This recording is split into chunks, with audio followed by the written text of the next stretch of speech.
Hey everybody, in this video we're going to talk about how to create a comprehensive marketing plan for local businesses. So if you have a business that you're trying to grow and you rely on traffic from people coming in around you to be your customers and your clients, this is going to be really helpful. So if you're a service business or you're a restaurant or a coffee shop or a bar or anything like that where you are trying to target people in an immediate vicinity of your business, this is going to be a really helpful video.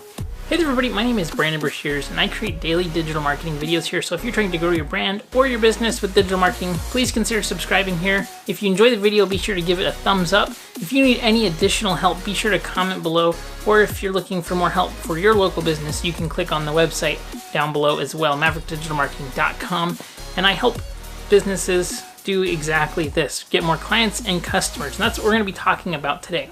So if you have a local business, and it doesn't matter if it's a service business or retail or restaurant, you need people who are in the immediate area around you to come into your business. So this is different than like a traditional e-commerce business where you have clients and customers all over the world. You know, things like Amazon sell to everybody. It's not just based on local area. So that is different for you. You have different needs than a business that can do business with anybody around the world.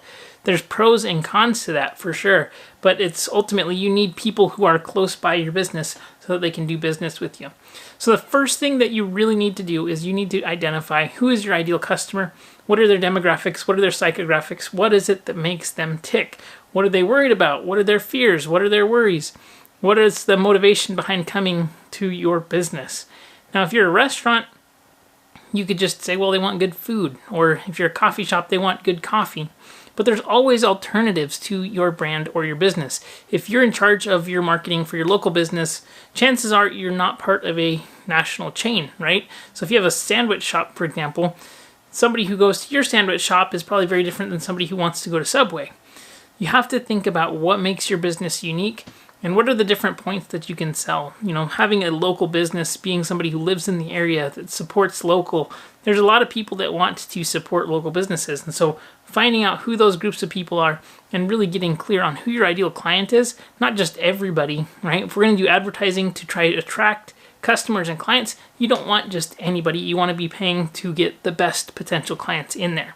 So we're going to talk about a few things that you need to do to make sure that your business is attracting the right kinds of customers and also getting you a consistent way to attract customers so that your business grows. So since there's a ton of potential local businesses, I'm just going to cover coffee shops today because I love coffee and I think it's an easy example that you can take and apply to your own business. So let's say you have a coffee shop. If you don't, put your business in, plumber or whatever. But if you have a coffee shop, let's pretend that you do, and you're trying to get new customers and new clients to come to your coffee shop. There's several ways that you can do this local marketing. Let's talk about this kind of formula that I like to use for local marketing.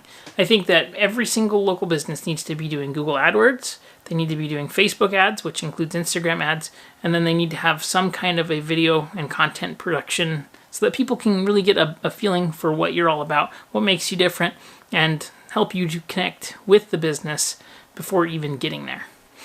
So let's start with Google. Google's very straightforward because it's not simple. There's a lot of complexity to Google Ads. Number one, don't use Google AdWords Express. Don't use Google Smart Ads. Those are very wasteful in that they give you a lot of impressions and clicks and things, but they're very low quality. So make sure you're not doing AdWords Express. I actually created a video about that, why Google AdWords Express sucks. You shouldn't be using it. So don't fall into that trap.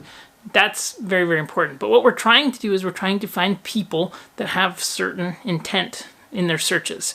So people are looking for a coffee shop near me, or people that are looking for great coffee with Wi-Fi, or there's a bunch of different search terms that people are doing that they're actively looking for a business or a service or a product.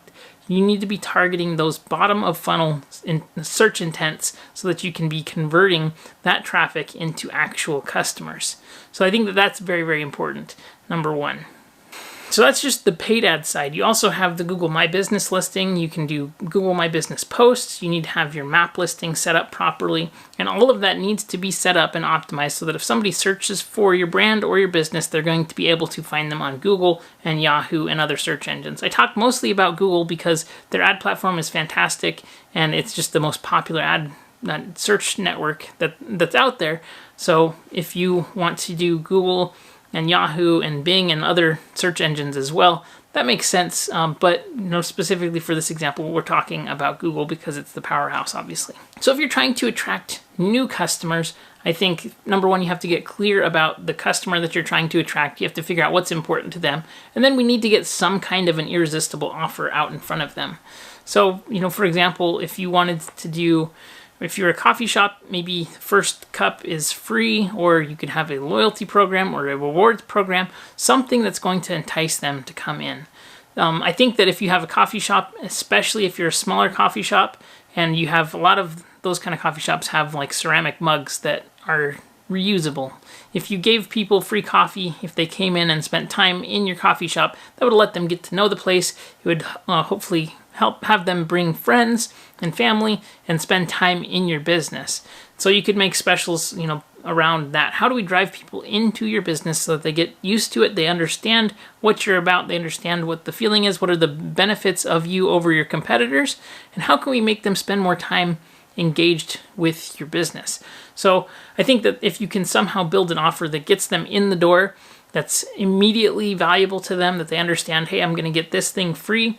It gives good reciprocity. And when you're doing offers like this, I think that it's very, very important that you frame it in terms of, if we're going to give this to you for free, it's because we want to earn your business. We want to show you why we're different. We want to show you why we're better. We're going to prove it to you. We're going to put our money where our mouth is.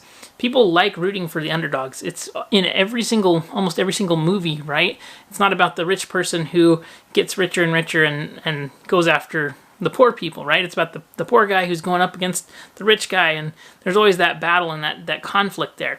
So giving people, hey, we're going to earn your business. Let us earn it. Let us, root for us. We're the underdog because we're the small guy. We're going up against that huge national company, and we have less resources, but you know what? We make up for it in customer service and quality. We'll know your name every time you come in. We're going to know what your drink order is, right? That kind of detail that separates you from the big faceless companies that are nationwide. And that leads me into the third part, which is video creation. I think that video is so, so important. If you have videos that you're making on a regular basis, it doesn't have to be with a fancy camera. It can be with a cell phone, or if you're on Instagram doing stories and behind the scenes, showing people why you're different and why you're unique. Trying to be an ultra professional corporation and having no emotion or no interests or no context, it just makes you very boring. If you're, competing against Starbucks, what makes you different than Starbucks? Who are the people that are there working? What makes those people interesting? What do those people care about? Are they super into, Avengers Endgame? Are they going to be staying up all night and going to the premiere? What kind of things are going on where your customers can connect with these people? One of the first social media marketing gigs that I had was doing social media for a bike shop. And, including the personality and the things that are happening with the people that do the bike shop repair and people that are the salespeople, just what's going on. And people would watch that and see and mention it when they would come in. They'd be like, oh, hey, how's this going? Or how's this person doing? Really inject your personality as much as possible, because you don't have the huge budget for a creative department to continually put out new content and work on it. And so you're going to have to be different. And so it's going to feel maybe a little bit uncomfortable, but you need to be super authentic. And I know that gets thrown around a ton, but really, what makes you different? What are you interested in? What kind of people are you like and trying to attract? If you think about your friends that you interact with on a daily basis, they like the same things that you do. So if you're able to add customers who are basically like your good friends, it makes a lot of sense that you're going to be able to, grow your business in a way that creates customers that you like spending time with, that you like serving, and it's going to help you in general. So I say that video is very important. It's because every single platform that you can be advertising on, so Facebook, Instagram, and Google, especially with retargeting ads and remarketing ads, it's going to just be super helpful to get people to give context into what's your business like, what are the people like that work at your business, what are your products and service like, and what's in it for that customer. When you make content, it needs to be not only about your personality and things too, but it needs to be what's in it for the customer, what makes you different. What does it say about the customer when they come into your business? People do things for status. Starbucks is convenient, so why should they come to an alternative where there's no drive-through? What does it say about the person who's coming into your business when they come into your business versus a Starbucks? How can you make these people feel special? How can you elevate their status? How can you help them to identify what values you have so that if they have the same values, they can then use you instead of Starbucks? A lot of people, are against Starbucks just because they're a big corporation. And so if you went after people who are, more about promoting local and being all about, helping local jobs, local business and things like that, there's people who, take pride in that. So find the people that are going to be your ideal customers, your ideal clients, and really spend time working with them. So the whole strategy needs to be cohesive though. Each part of the strategy does something, and the specific job of each strategy and each part of the strategy is going to be measured differently. So for example, when you have your Google AdWords that are targeting these transactional searches that are happening, and you got to think about what are the things that people are searching for in your area to come into your business. But the way that you're going to measure success with that is going to be click-through rate and then cost per conversion. So how many people that are clicking through are converting? That being said, you need to have some kind of an offer set up, or you need to have a way to measure and manage that. Google Tag Manager is a great way to do that. It's not perfect though unless you have a specific offer that you're sending people to. So if you're a coffee shop and you send people to a landing page that says, hey, get this free coffee, you'll get a text code. You can have people opt into it and then text them a code. That's really helpful because it tells you how many actions happened and then how many people came in and redeemed that code. So things like that are measurable help you to identify what is the cost per action, cost per customer, and then how much does the customer attribute to the bottom line in your business. So that is the Google side of it. With Facebook, it's not always the same. If you're doing boosted content and remarketing, there's not going to be a direct return on investment for that unless you're sending people to an offer.